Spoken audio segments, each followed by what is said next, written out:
Balcı olmuş ya.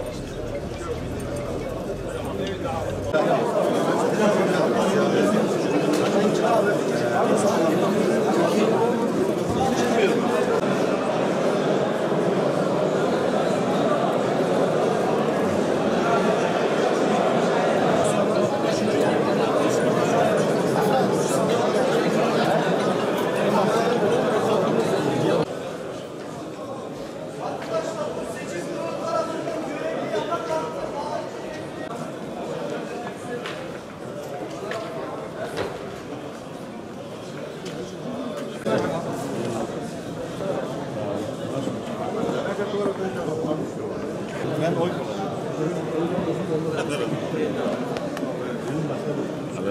kullandık ya. Hesap verelim.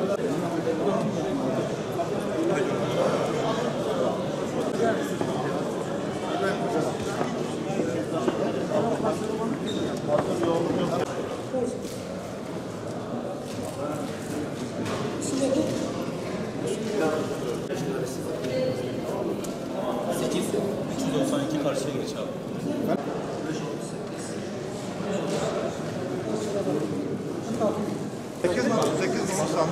Her şey Bakma, bak. hayırlı olsun. Yarın meşhur edelim.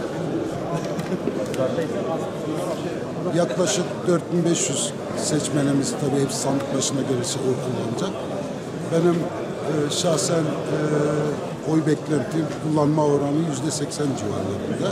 Saat 8'de başlattık oy kullanma işlemlerini.